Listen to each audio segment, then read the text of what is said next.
आप सबों को नया वर्ष मुबारक हो। तोहफ़ा ज़िंदगी का हमारे नसीब में है। दिल से हम यीशु मसीह का धन्यवाद करते हैं कि एक और नया वर्ष हमारे जीवन में दिया। यह उसका अनुग्रह है कि हम इस दिन को देखने पाए। विलाप गीत 3:22 में परमेश्वर का वचन कहता है कि हम मिट नहीं गए, यह यहोवा की महाकरुणा का फल है। इस नए वर्ष में हम परमेश्वर को दिल से शुक्रिया करते हैं। आइए हम इस गीत के माध्यम से परमेश्वर को नए वर्ष के लिए धन्यवाद दें।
सलीबी प्यार को पाप का दाम चुकाए।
का दिल का सहारा वही।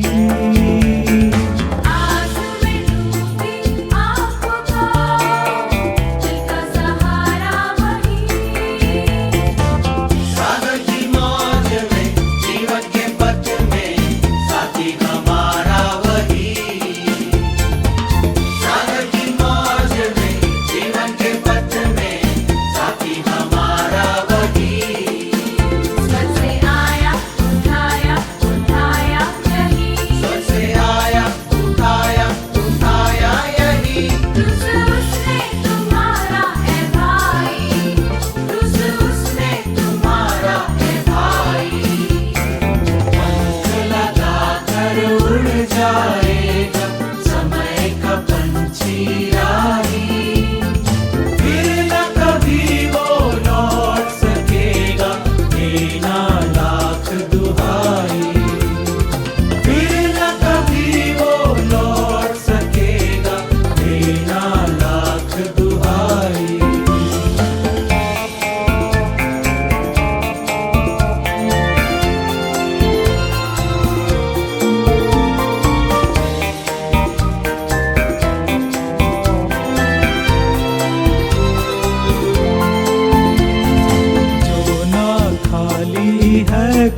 आशा है कि आपको यह गीत सुनकर आनंद आया होगा।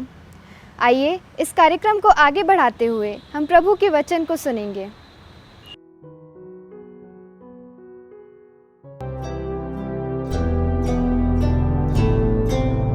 स्वर्ग सुमन के सभी प्रिय श्रोताओं को प्रभु यीशु मसीह के नाम में सलाम। प्रिय श्रोताओं, फिर से एक बार प्रभु की पवित्र सामर्थ, प्रभु की अनुग्रह दया कृपा और इस नए साल में हमने प्रवेश किया है। बहुत सारी आनंद, खुशियाँ और प्रभु की आशीषों की भरपूरी, प्रभु के वचनों का जो हमें मालामाल करने वाला सामर्थ हम सबों को बहुत आशीष दे, बहुत उसकी शुभ इच्छाएं हम सबों के साथ। और आइए हम विश्वास करते हैं कि आप सब जहाँ कहीं पर भी है सुरक्षित है। इन दिनों में पिछले 2020 से लेकर 2021 और 2022 में हमने प्रवेश किया है और हम उम्मीद करते हैं, आशा रखते हैं, विश्वास करते हैं कि हम सब लोग परमेश्वर के उस निर्माणकर्ता के, उस सृष्टिकर्ता, हमारे बनाने वाले रचनाकार, परम प्रधान अद्वैत सनातन पिता की अनुग्रह दया कृपा में हम सब लोग सुरक्षित है। धन्यवाद करेंगे, हम उसकी स्तुति करेंगे, हम उसकी बढ़ाई करेंगे। वो महान परमेश्वर, उसने हमें जय के उत्सव में फिर से एक बार इस नए साल में लाया है। उसकी आराधना, उसकी बढ़ाई करने के लिए, उसके गुणों का वर्णन करने के लिए, उसके बारे में बोलने के लिए। वो सच्चा परमेश्वर है, वो जीवित परमेश्वर है और उसने हमें उसकी महिमा, उसकी प्रशंसा करने के लिए जीवित रखा है।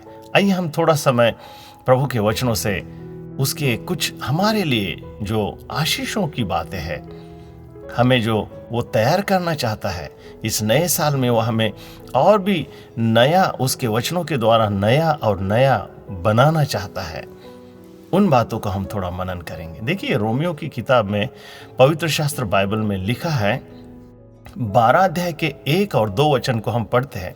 वहां पर लिखा है, इसलिए हे भाइयों, मैं तुमसे परमेश्वर की दया स्मरण दिलाकर विनती करता हूं कि अपने शरीरों को जीवित और पवित्र और परमेश्वर को भावता हुआ बलिदान करके चढ़ाओ।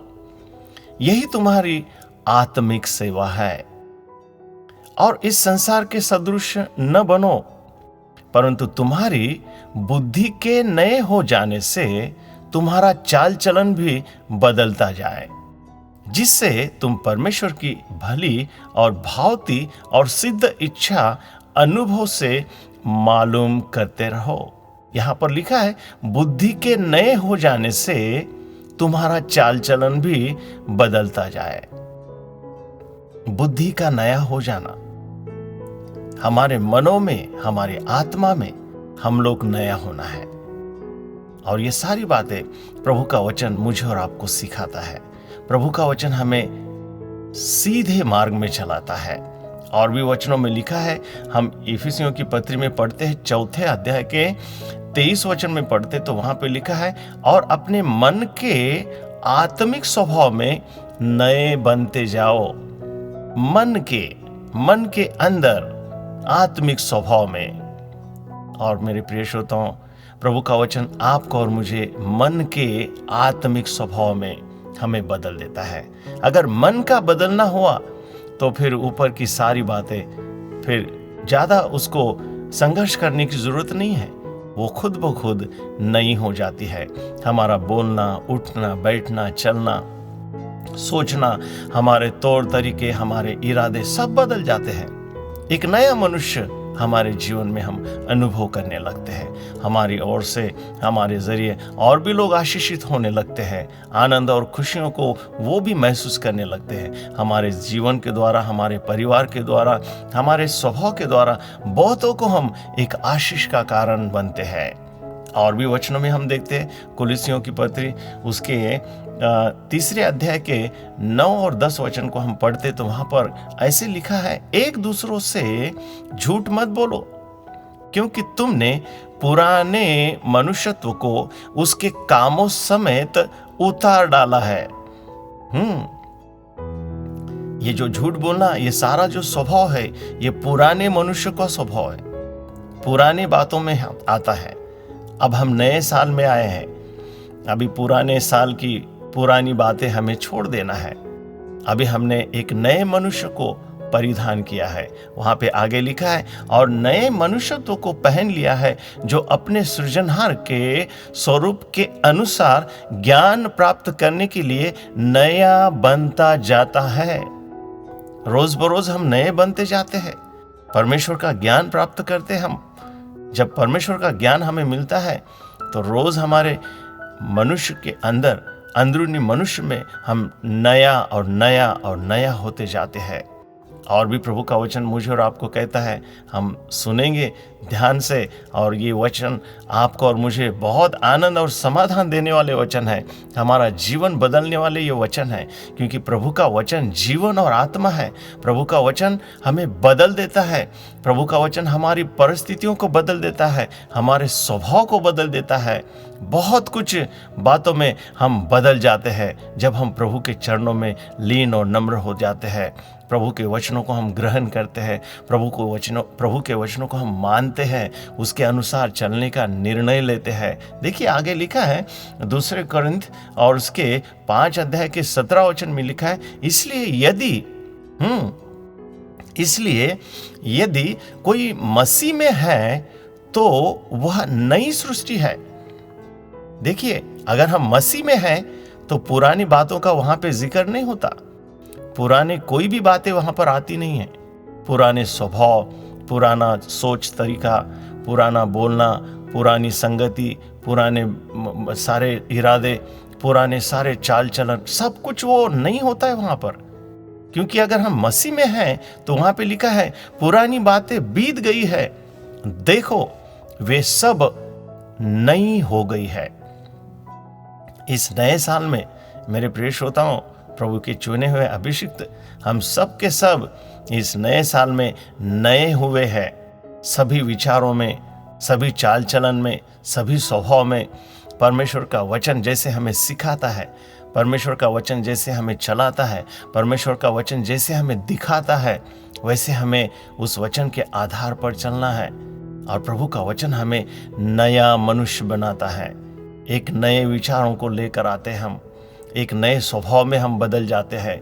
और देखिए, जब प्रभु के सोच में, प्रभु के इरादों पर, प्रभु के वचनों के अनुसार अगर हम अपना जीवन बिताने लगते हैं तो निश्चय मेरे प्यारे प्रिय प्रभु के श्रोताओं, प्रभु के प्रियजन हो, ये बातें हमारे जीवन में आशीष को लेकर आती है, आनंद और खुशियों को हम महसूस करने लगते हैं। सब प्रकार की बीमारियां, मायूसी, अंधकार की युक्तियां, सब कुछ दूर हो जाता है, क्योंकि प्रभु का वचन हमें इन सबों से आजाद करता है।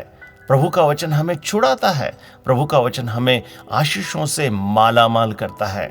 हमारे स्वभाव में हमें इन दिनों में बदलना है, हमारे मन के अंदर हमें बदलना है। और एक वचन हम आखिरी में पढ़ेंगे, वहां पर बहुत सुंदर मेरे लिए और आपके लिए इस साल के अंदर अभिवचन है, परमेश्वर का एक हमारे लिए एक वाचा है। देखिए वहां पे लिखा है यशायाह की किताब और उसके 43 के 18 और 19 वचन में हम पढ़ते हैं, वहां पर लिखा है, अब बीती हुई घटनाओं का स्मरण मत करो। जो कुछ बीत गया है, जो कुछ भी 2020 में, 2021 में हुआ है, वो सब अभी स्मरण मत करो, अभी उसे याद मत करो। अभी प्रभु का वचन कहता है, न प्राचीन काल की बातों पर मन लगाओ, देखो मैं एक नई बात करता हूं, वह अभी प्रकट होगी, क्या तुम उससे अनजान रहोगे? प्रभु का वचन आपको और मुझे कहता है, क्या तुम उस बातों को, उन बातों को जानना चाहते हो? देखो वो बातें क्या है। वहां पर लिखा है, मैं जंगल में एक मार्ग बनाऊंगा। मैं, प्रभु कहता है, मैं एक जंगल में मार्ग बनाऊंगा और निर्जल देश में नदियां बहाऊंगा। देखिए ये बहुत असंभव बात है, मनुष्य के लिए असंभव है, परमेश्वर के लिए संभव है। परमेश्वर के लिए कोई भी बात मुश्किल नहीं है। परमेश्वर जहां कुछ नहीं है वहां पर कुछ करता है। देखिए वहां पे लिखा है, मैं जंगल में मार्ग बनाऊंगा। एक बिखरी हुई अवस्था, एक डर की अवस्था, एक सब प्रकार की जंगल यानी पूरा सुनसान। प्रभु वहां पर कुछ आनंद और खुशियों को लेकर आता है। प्रभु वहां पर कुछ बदल कर देता है। प्रभु हमारे परिस्थितियों को, हमारे दिनों को बदल देता है। वहां पे लिखा है, मैं निर्जल देश में नदियां बहाऊंगा, जहां पे जल नहीं है, जहां पे कुछ भी खुशियां नहीं है, कोई भी वहां पर किसी भी प्रकार का कोई आशा नहीं है, कोई भी किसी भी प्रकार के कुछ भी ऐसी उम्मीद नहीं है। ऐसे जगह पर प्रभु कहता है, मैं कुछ करना चाहूंगा, मैं कुछ करता हूं। मेरे प्रिय श्रोताओं, ये सब कुछ प्रभु की बातें हैं, ये मनुष्य की बातें नहीं है, ये इंसान ने कही हुई नहीं है, ये प्रभु की आत्मा की ओर से है। ये पवित्र कलाम से, प्रभु के पवित्र वचनों से, प्रभु के पवित्र लोगों को प्रभु ने प्रकट किया है। प्रभु की आत्मा के सामर्थ्य से ये बातें लिखी हुई है। और प्रभु कहता है, मैं ये इस 2022 में करना चाहता हूं। और मेरे प्रिय श्रोताओं, हमारा जीवन प्रभु के वचनों के अनुसार होना चाहिए। हमारा जीवन प्रभु के इरादों पर होना चाहिए। प्रभु के वचनों के अनुसार हम रोज बरोज उस चाल चलन में नए होते जाना चाहिए। तब इन आशीषों को आप देखने पाएंगे, तब इन आशीषों को आप अनुभव करने पाओगे, क्योंकि प्रभु झूठ नहीं बोलता, प्रभु सच्चा परमेश्वर है।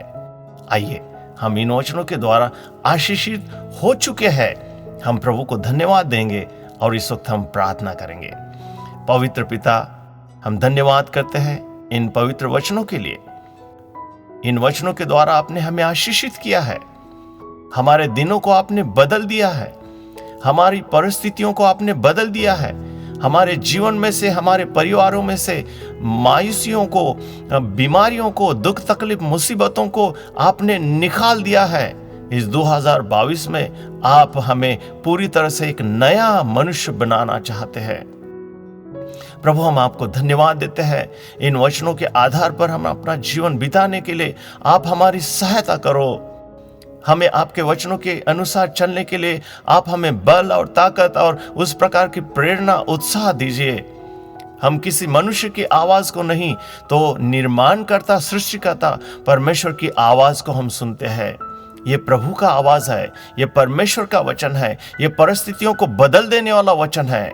धन्यवाद करते हैं सुनने वाले प्रिय श्रोताओं को, सुनने वाले परिवारों को, छोटे बड़े बुजुर्ग जवानों को। आपने सब प्रकार की अंधकार की युक्तियां, सब प्रकार की बीमारियां, सब प्रकार के दुख तकलीफ मुसीबतें, सब प्रकार के सारे गंदगी से आपने छुड़ाया है, क्योंकि ये वचन आजाद करने वाला वचन है। हम धन्यवाद करते हैं, हम स्तुति करते हैं। पवित्र पिता, अनादि पिता, अद्वितीय पिता, सनातन पिता, हम आपकी स्तुति और स्तुति करते हैं। इस वक्त हमने इन वचनों के जरिए मांगा है और हमने पाया है, प्रभु यीशुआ मसीहा के नाम में। आमीन, आमीन, आमीन। पिता का प्रेम और पुत्र का अनुग्रह और पवित्र आत्मा की सहभागिता हम सबों के साथ हमेशा हमेशा बने रहे। और सब प्रभु के लोग कहे आमीन, आमीन, आमीन। स्वर्ग सुमन के हमारे प्रिय श्रोताओं, हमारे पास नई किताब है जिसका शीर्षक है जीने का उद्देश्य और मरने का उद्देश्य। अगर आप इससे प्राप्त करना चाहते हैं तो आप हमारे व्हाट्सएप नंबर पर अपना नाम, पता और फ़ोन नंबर देकर ये किताब मंगवा सकते हैं। इस किताब के बारे में अधिक जानकारी पाने के लिए और हमारे नए अपडेट्स के लिए आप हमारा स्वर्ग सुमन फेसबुक पेज को फॉलो करें और हमारे यूट्यूब चैनल को सब्सक्राइब करें। धन्यवाद।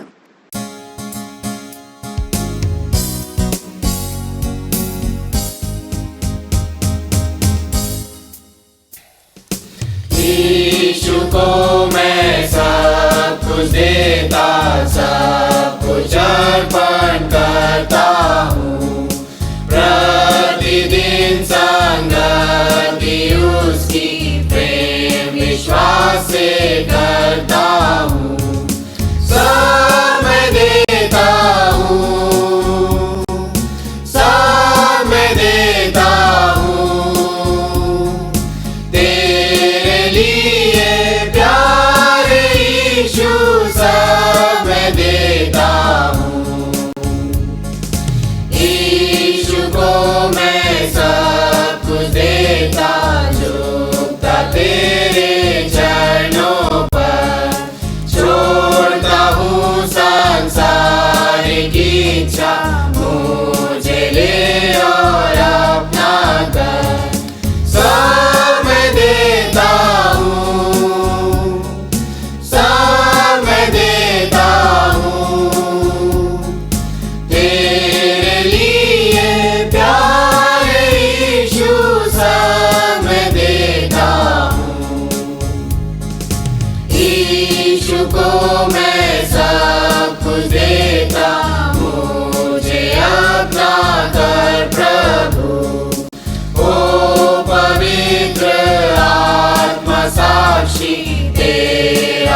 अगर आप इन गानों की डीवीडी को प्राप्त करना चाहते हैं तो आप हमसे संपर्क कर सकते हैं।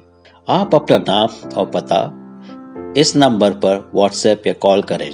हमारा नंबर है 9820389584। धन्यवाद। प्रिय भाइयों और बहनों, आशा है कि आज का कार्यक्रम आपको बहुत पसंद आया होगा। हम आपको इस कार्यक्रम के द्वारा प्रोत्साहित करना चाहते हैं और चाहते हैं कि आप भी इस कार्यक्रम को आगे बढ़ाने में हमारी सहायता करें। आप अपना मनी ऑर्डर, डीडी या चेक इस पते पर भेज सकते हैं।